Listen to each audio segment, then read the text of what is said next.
Kyiv and Moscow are both suffering heavy losses as fighting intensifies in the eastern city of Bakhmut. It is where the heaviest fighting has taken place in the year-long war.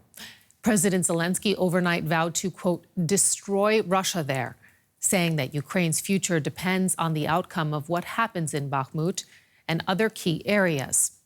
But there are doubts that defending the city is the best strategy for Ukraine. Up against the longest and bloodiest battle of Moscow's invasion, the battle for Bakhmut.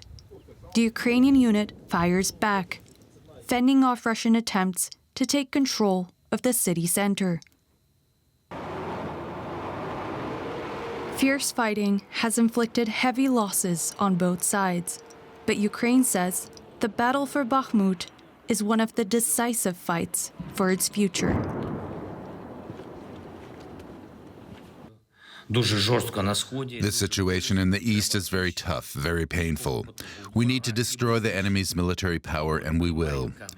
Bilohorivka and Mariinka, Avdiivka and Bakhmut, Volodymyr and Kamyanka, and all other places where our future is being decided, and the future of all Ukrainians is being fought for. Russia has been trying to capture the eastern Ukrainian city for months. So far, Russian mercenaries have only managed to encircle Bakhmut. Moscow is now intensifying its campaign, delivering ammunition to Wagner fighters who have been spearheading the attack on Bakhmut. Some 4,000 residents are still in the town, according to an official tally, despite the fierce fighting in and around it.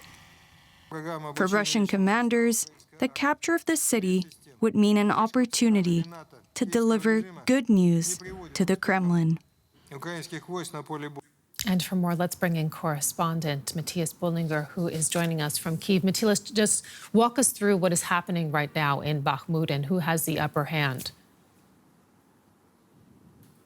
Well, it looks like the Wagner soldiers, the Russian soldiers, have intensified their attacks on the city center.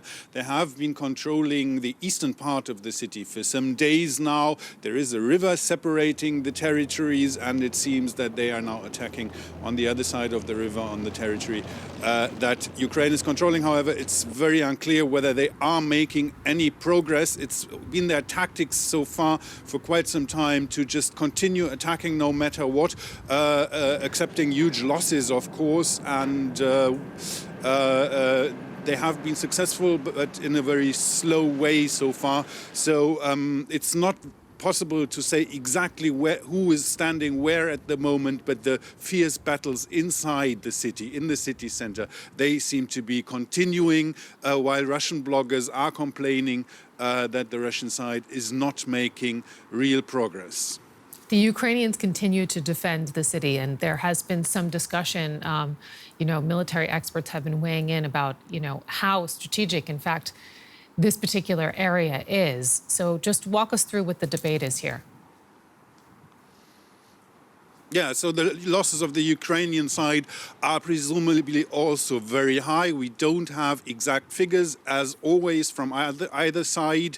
The Ukrainians keep maintaining that the Russian losses are much higher, and that is why it's worth stopping them there and not retreating and then taking the fight to the next town, which will then have the same fate as Bakhmut. That's those who defend Ukraine's actions in Bakhmut are saying. The other camp is saying that the losses are way too high and that these soldiers will also be missing for further offensive operations, and that it's not worth throwing in so many soldiers into a battle that seems to be really hard to win. And the Ukrainian leadership has decided to continue holding Bakhmut precisely for the reason that they do not want the battle to go further into Ukrainian territory. They do not want Kramatorsk, the main city in the region, targeted, or Slavyansk, the second main city. It's not a strategic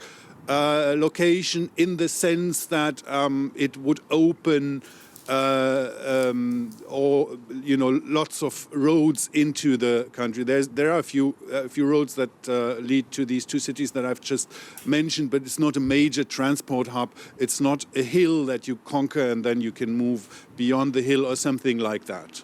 Matthias Bollinger with the view from Kyiv. Thank you.